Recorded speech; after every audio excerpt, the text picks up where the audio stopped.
jumps on. All right, I'm recording. We have to wait 15 seconds before we can swear, according to the YouTube rules, so wait a little bit. All right. I will wait.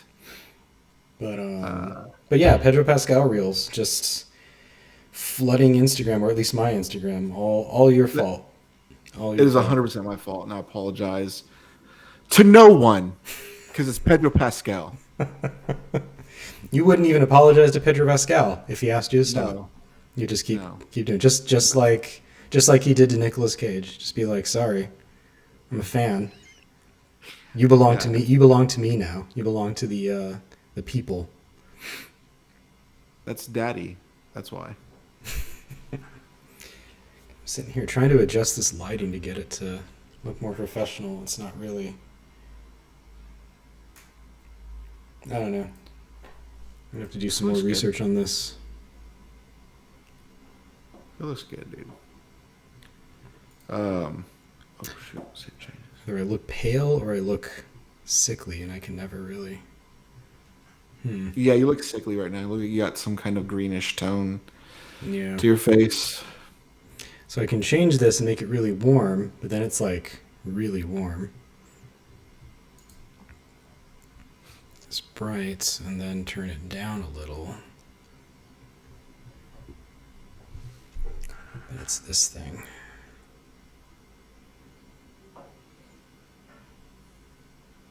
That's not bad. You got a little vacuum in the background, huh? What's that for? Is it a vacuum? Oh, I was vacuuming. So I don't know what answer you expected. I'm just doing more cleaning. I'm still not done setting all this stuff up. I run out of bookcases, and I have like a stack of comics and stuff on the floor right now that don't have anywhere to go. Did Simon ever come and pick any up? He did. He came by because we went to see Cocaine Bear, and as he was leaving, he's like, "Wait, you still have Woman of Tomorrow." So he borrowed that. I hope I get it back someday. You gotta ask him. There's a funny story. He asked to borrow Firefly from me. The Serenity. Sorry, Serenity. So it's the movie, and I let him borrow it. And then one of his classmates asked for it if he could borrow it. And Simon was like, "Sure." Gave it to him, and the next week he moved to Texas. To Texas. Wow. Oh yeah. So he ended up getting me something. I forgot what though. See, this is what I mean. Like, he's so polite that it veers into rudeness. Where it's like, you just gave away my stuff. Yeah. It's like, well, I didn't want to be rude. Like, right. Isn't it rude? rude? He's gonna replace it. And he's gonna buy something that's like triple the value of what it is, and it's gonna put him in the hole, and he's gonna be upset. But you know, it's all self-inflicting. Said he'd be back by 9, right? All right.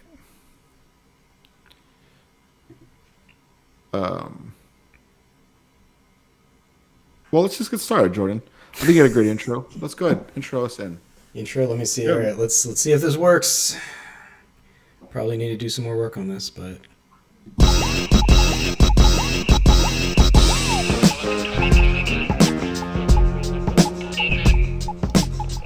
Yeah. All right. Well, to Secret welcome. Podcast. Yeah, welcome to Secret Podcast, guys. We're doing a very special episode today, a very special day. It's not May the 4th, but it is Mandalorian Wednesday. Yeah, and it's going to catch on. The new season is upon us, season 3. Jordan, is this the start of something for Pedro Pascal? Or is this just a flash in the pan? Something. Because, yeah, he really needs something, doesn't he? He has nothing going on right now. You know? So he could use something to really sink his teeth into, you know? A series, maybe, where it really shows him being both tough but also caring for, you know, a young person in his care. He's only got one.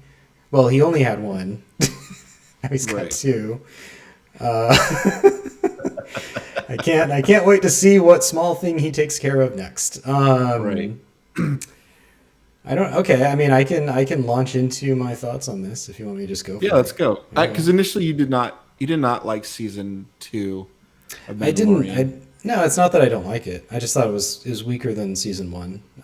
Okay, so it wasn't as good as the first season. Yeah, it's still like good. It's just like that, a lot of cameos, a lot of like setup for other shows. There, the term backdoor pilot, where they introduce some supporting character to a show and then give them sort of center stage in one episode to see like, hey, Yeah. people don't like this, maybe we'll make a series out of it. And they did that like 3 or 4 times in season Right. 2. But to be fair, most of the characters made sense. Like it made sense that they were there, right? Like obviously he's going to meet some Jedi because he's literally running around the galaxy looking for Jedi. Sooner or later he's going to run into one. He's going to run into some other Mandalorians. It's not crazy, right? So it was just like, wow, he was just kind of like walking around meeting people. Not a whole lot was happening with him, at least not until the very end, right? Right. So yeah, I think this is potentially a return to form. I thought it was great. I liked everything about it. I've said before, I don't know if I said on the show, but I say it to anybody who will listen as often as I can. Star Wars is a romance, right? Like Arthurian legend or the Odyssey. It's not like Star Trek or Blade Runner or something, right? In that sense, it's fantasy in space, right? It's like the Lord of the Rings. And at its best, Star Wars, like everything in Star Wars feels like, yeah, you could see this is part of a Dungeons and Dragons campaign just in space. And in this episode, we get a ton of that, like a ton of that. We get ancient rituals. We get, mystical weapons. He still has the Darksaber from last season, right? We go to a castle. I mean, he just calls it a castle. And we see the queen of the Mandalorians, who I guess is no longer queen because they all left her because she didn't get the mystical magical weapon. It's just sitting on her throne. It's and even the sort of hyperspace trip with the space whales. So now I know what those space whales look like. But that could have been a scene out of, I mean, there's a million sort of fantasy type stories that have that kind of scene where you have characters like on a ship crossing a sea, Right. and they see like a Leviathan of some kind or something, right? Like so yeah, it's like pure uncut Star Wars. It's half an hour of pure uncut Star Wars. So I thought it was great. I like the setup. I like the idea that he's something I really liked that it didn't occur to me until this episode. So he lost his ship in season 2, right? It gets blown up. And then in season 2.5, I guess, he builds a new one. Yeah. It's annoying now. Anytime you tell someone to watch The Mandalorian, you also have said, also, you want to watch like this one episode. Boba Fett. 2 episodes. 2 episodes. Okay, 2 episodes.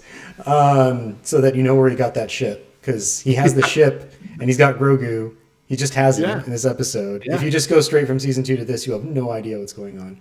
Like- But I love the ship now, and I get it. Because, like, the ship he had previously didn't really make sense for his character.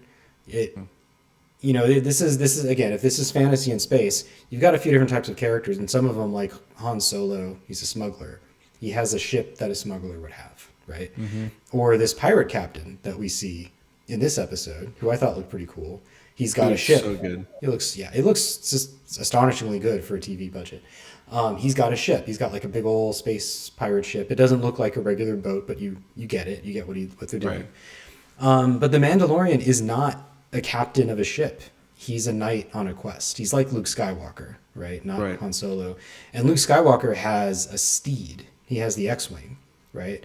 So they gave him a steed, right? His own little fighter that he built that looks dope as hell. And he rolls up. Yeah. He rolls up on all those people who turned his backs on him, saves their asses, and just like sits there in his in his new whip, just like check this out. But yeah, I'm excited to see where this goes because he's on another quest for another mystical thing, and there's questions about whether it's even mystical or not, or what the truth is. I guess we'll learn, right, as he goes there, to the cursed land of the Mandalorians, because that's what it sounds like. It sounds like he's going into Mordor or something. Right. So yeah, 5 stars from me, A plus.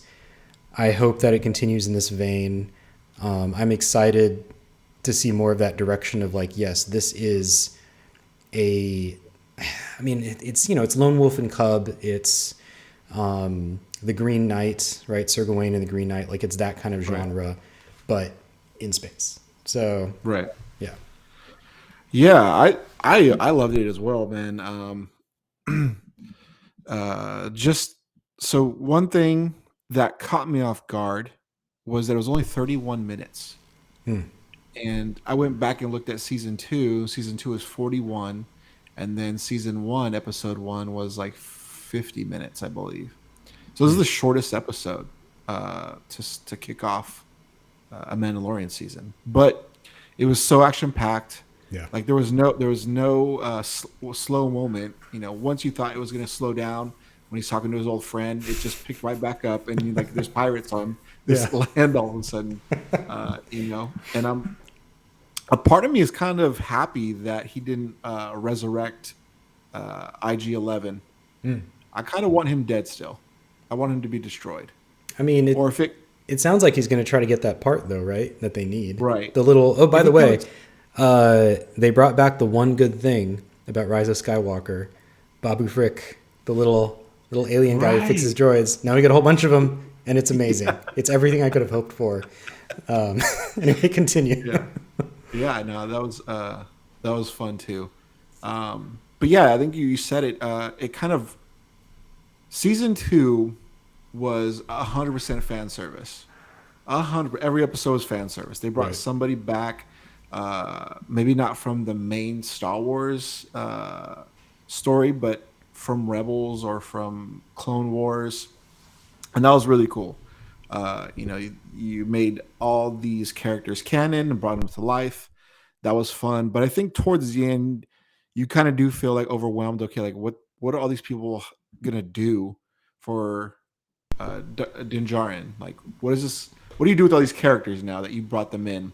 And of course, we understand how to set up some kind of universe, but um, I think this episode kind of was like, all right, let's scale it back and just bring it and make it about Din Djarin again. And I loved it. I loved the foreshadowing because I believe those whales are going to be going to play a bigger part in the Star Wars universe somehow, a huge part. Because there's in Rebels, you know, they take away Ezra and the blue face guy,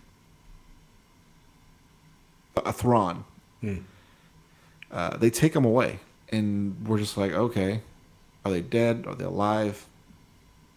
And we never hear from them. We never see these whales again. These space flying whales. The first time we see them, the last time we see them. So I think Dave Filoni wants to flesh that out a little bit more and kind of talk about or show what. Hold on, sorry. We're having some technical Sorry. challenges. We apologize for the interruption. Yeah, it's just my wife asking if I want a sandwich, and I said no. Get out of here. I'm talking Star Wars. Gosh. Stop bugging me. So IG-11. Let's go. Let's focus on him. I really want him. I wanted him dead. I want him gone.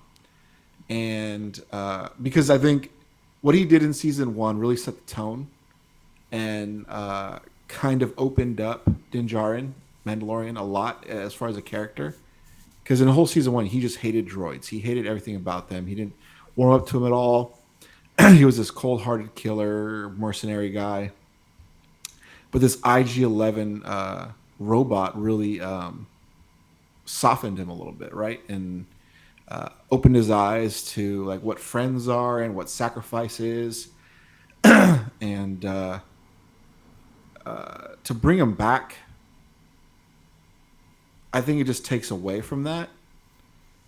You know, I kind of if they bring back IG-11, I would want it to be like a different type of personality or character, right? Not the same one. I don't want him to have the same memories, but yeah. And what's her name? The one in the castle. The I loved that scene, man. She's not just sitting, she's like seething. She's just like, what do you want, Djarin? Like, you come to ruin my life Right. again? Even though he really didn't mean to. He's seen her as a friend. He helped her Right. boost her He her army. you I, know, so if you notice in the credits, it says that it's starring both Pedro Pascal and what's the actress's name? I forget. Do you remember? I don't know her name either. Anyway, it lists both of them as starring, and then everybody else is like featured, right? Featured. So my assumption is she's going to play a bigger role in this season, and Right. yeah, I'm looking forward to seeing more of that because yeah, like he's like. At the very first, at the start, he's like, "Here, just take the Darksaber if you want it." Yeah, like I don't want her. Like, yeah, and now she's all mad at him because he has the Darksaber. And he's like, I tried to give it to you, right? Like, Right.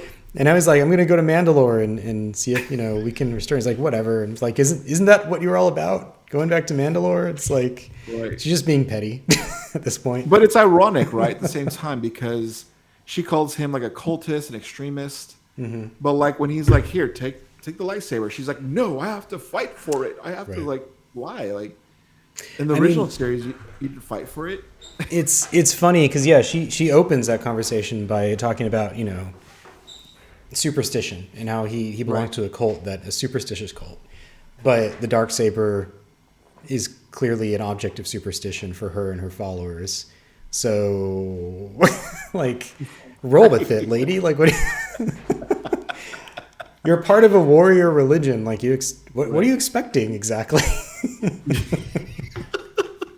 Yeah, yeah. So I love I'm gonna love the dynamic. I think because I think she's gonna follow him, right? Yeah. She's intrigued. She wants to see what's going on. Right. And another interesting thing was that I don't know when or how he got that rock. I know he talks right. about it, but I don't remember seeing that anywhere or watching that in an episode. So Yeah, neither do I. And I might go back and rewatch the last two seasons because it's been so long. right, Because yeah, I had no memory of that rock, and I decided to just roll with it. But I'm just like, oh, okay, Yeah, okay. right. So the poison caverns or the poisoned land, Right. And him saying, "Well, I met this guy who was on the planet and brought back this rock, and he's not dead, he's not poisoned, so you're wrong." Therefore, and like this whole mentality that he has to do all this just so he get welcome back then, but really his whole focus is really Grogu, right? Right. That's like his new family, and I think we're gonna see that he's gonna do all this, realize he's doing so much for this religion, for this cult, for these people that are so quick just to cut him off if he doesn't stay in line or follow these creeds or these, and like Grogu will go to the ends of the earth no matter what to be with him. Like Grogu sacrificed his religion, his Right. upright being with Luke, just to be with him. Yeah. And I think we're going to see the same thing. We're going to see Mandalorian realize that this season and realize, all I need is you, dude. And we're going to have like a big old cry fest at the end of the season. But, I mean, they lay it out pretty clearly when he's talking to his old friend who. Nice detail, by the way. This guy's got some drip now. Their town's making money.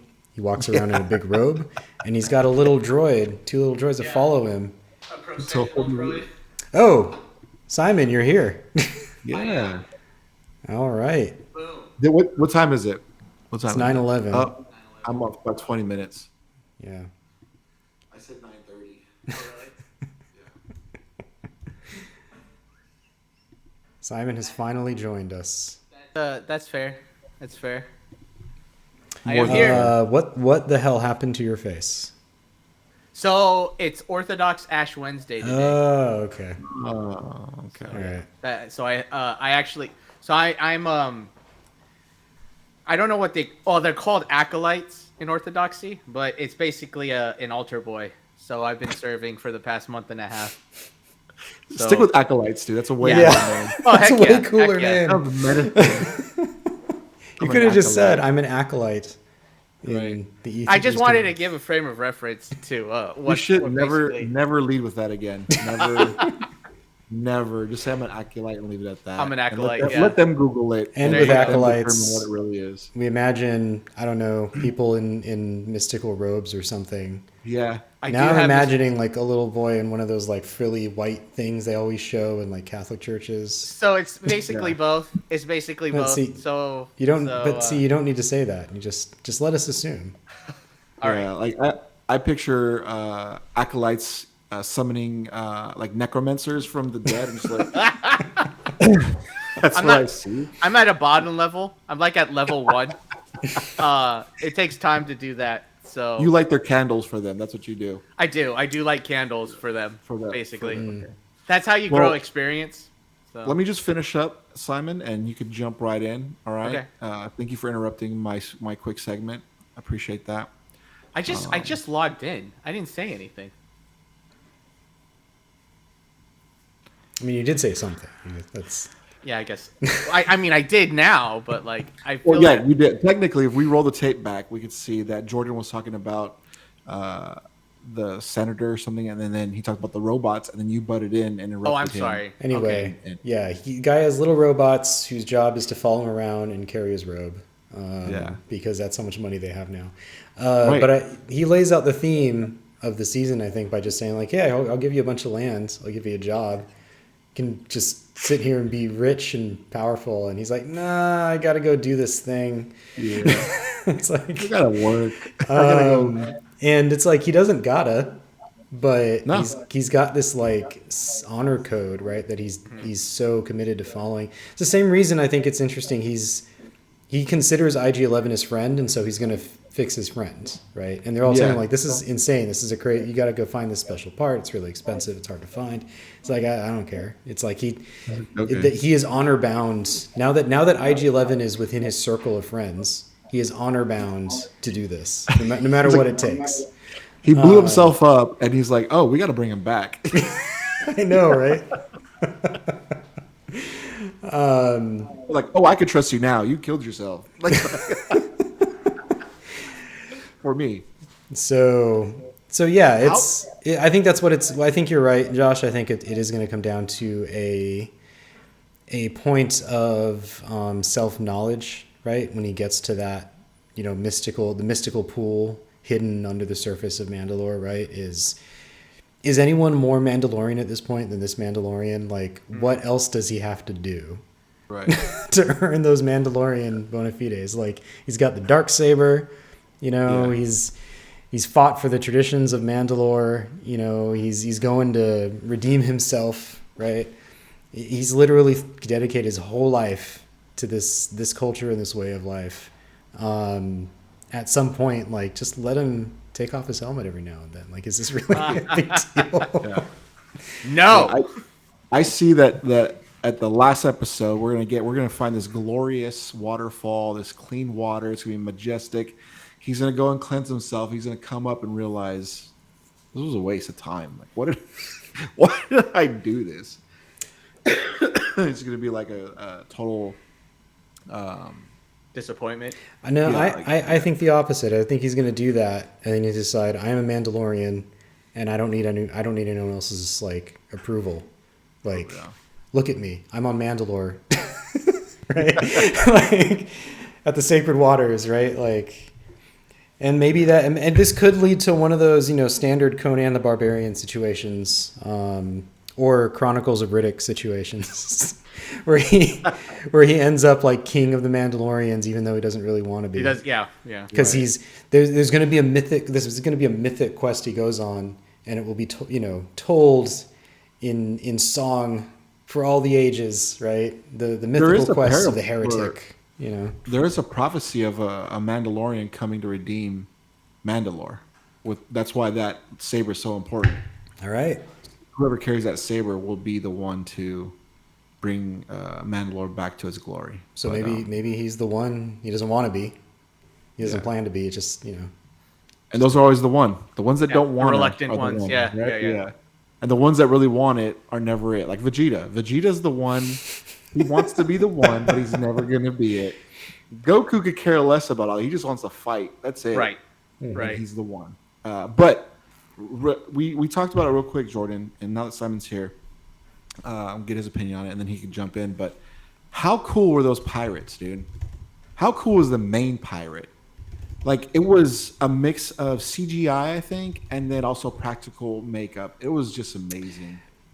You're talking about the furry gorilla green thing. Yeah. Okay. Yeah. It was. I love that lore now. I want more of those pirates. I want them in everything. Yep. Specifically in Clone Wars, there was in season 1 of Clone Wars. Jordan, I don't know, or if you watch it, but Simon, the character that I'm referring to was on the ride for the Millennium Falcon ride, like when you walk in. Yes. I Oh forgot my his gosh. Hondo. Hondo, yes. Yeah, Hondo. I would love to see Hondo's pirates as well, and this guy's pirates work together or fight each other or something. But yeah. Well, Pirates you know are that always good. henchman. That henchman looked like, I thought it was Hondo's crew. You know what I'm saying? Because a lot of like his henchmen looked like that too. I guess Right. that specific race only occupation is piracy, right, and privateering, right? So just maybe there's just Like you just make that assumption based on his race, Simon. yeah, I Good know. job. Yeah, I was just Damn, Simon. You're space racist, dude, for reals. whatever this race is, they're good for nothing. That's all they do, privateering. You know? They look like pirates. That's all they are. I'm just saying, if they worked hard and just Right. followed the rules, I mean, they didn't have to do it. Simon's trying to make this into a joke, and it's just getting more and more awkward. Why don't you just lead into your opinion? I loved it, Simon. Jordan loved it. What do you think? I thought it was fun. I wish it was longer. It felt like it started, and it felt like it was rolling into doing something, and then it just stops at the Bo-Katan scene, right? And I was like, oh, okay. There was a lot of Easter eggs, and one in particular that's like ingrained in my head is the Force whales. Like, you saw the facade while he's I guess sleeping on hyperdrive, I guess. But like so yeah, there was that I don't know if I enjoyed it or if it was more of a distraction. But I was just like, oh, here we go. What does this mean? It's just like I'm looking forward to this whole redemption arc that Mandalorian is doing. I'm actually expecting, and I think I mentioned this before, but I'm actually expecting he goes to the planet and there's no water. It's just like he just goes and there's no water. So what is he gonna do? And I think you and Jordan kind of nailed it, where it's just like he rises above like he rises above like the orthodoxy of exactly. He rises above that, and he's just like, look, I mean, in retrospect, I'm probably more Mandalorian than any of you guys, so it's just like, and that's that kind of thing. But like, yeah, I think, and I find that interesting. Where like he has to deal with his tradition, but as an individual, when their teachings make it so that it's impossible to be a Mandalorian, what do you do? Like he's faithful except for this, right? And so that's fascinating to me, and so we'll see. But I thought it was fun, but too short. Yeah, I was telling Jordan earlier, after I watched the episode, I felt the same. It was very short, so I looked, and this is the first. The first season, episode 1 was like 45 minutes season 2, episode 1 was like 51 minutes, and season 3 was 31 minutes, the shortest episode So, of all seasons. But I think reason being is because we got so much in Boba Fett / Mandalorian season 2.5. Those episodes were long. Both those episodes were almost like 45 minutes long. Yeah. And they really led into this whole season, right? And Yeah. Jordan made a good point. Like, if you end at season 2 and watch season 3, there's so much we missed. Like, how did Grogu get back with Mandalorian, right? Why does he have a new ship? Why is he fighting? Why does he have to go on his redemption adventure again? So I don't think they needed to put much in there other than just I think honestly it just felt like it was a bunch of action, right? There's nothing that really leads to the next episode. It doesn't literally on a cliffhanger. It felt like a natural stopping point, because the next thing he's going to do, either he's got to go get that part for this IG-11, right? Or he's going to Mandalore. It's the start of the next stage of his quest, right? So yeah. I feel like it was a good place to leave things, because it introduces like all the characters where they're at. It's one thing I liked is that it does show change. Like, he goes back to, the town. It's rich now. Like, it's always interesting to see. That's a big part of world building, is like showing the world having a life outside of the few scenes you might see it in, right? You go back to a place and stuff's happened there while you were gone. So when he goes to Bo-Katan, like, yeah, all her people are gone, right? Because she doesn't have the Darksaber. So stuff happened with her, right? Since the last time, we ran into her. So yeah, I think it was a good intro. I'm looking forward to the next episode and kind of the whole season. I'm actually kind of interested in seeing Mandalore now, especially now that they've shown us like a castle. I'm pretty excited for this. And that's just my way of disagreeing with Simon, I guess. I don't think it felt like an awkward place to stop. I think it felt like a natural stopping point for the story. How many episodes are there this season? Like 8 or 10? Yeah, 8. Okay. The last 2 seasons were 8, but they cheated for in Boba Fett, so it's added a couple extra episodes. 2.5. Yeah, so 8, 10.5, and I'll say it's 1.5 right now. Yeah. So yeah. Real quick before we sign off, what do you guys think of how they explained Cara Dune not being there? I think it was fine. Yeah, I think it was fine. I'm surprised that they did it, to be honest with you. Like, it's almost as if with everything that happened with Gina Carano, I would imagine, like, at this point, they could just glossed her over. But the fact that they brought it up, I was like, oh, okay. If I didn't know about all the drama, I don't think it would have even stood out to me. I would have just assumed, like, oh, they're probably going to give her a spinoff, because they're giving like every freaking character a spinoff show, so whatever. She was supposed to get her one. She was going to be the one at the Republic, something Republic Commandos, yeah. Yeah. That was going to be her spinoff, but she had to go all red hat on everybody, And Just couldn't. I mean, hey, she got to make that Western movie. Sure, with Cerrone, David Cerrone, the UFC fighter. That nobody liked. But no, it didn't. If I wasn't aware of all that, I don't think it would have really registered with me, like that they were trying to that was writing her out of the show. Right. So no, as I said, it felt like stuff had changed since the last time we were there, so it wasn't weird, Right. She's a great addition, but she's not like a focus. Like her character's too monotone, like too just this. You know what I'm saying?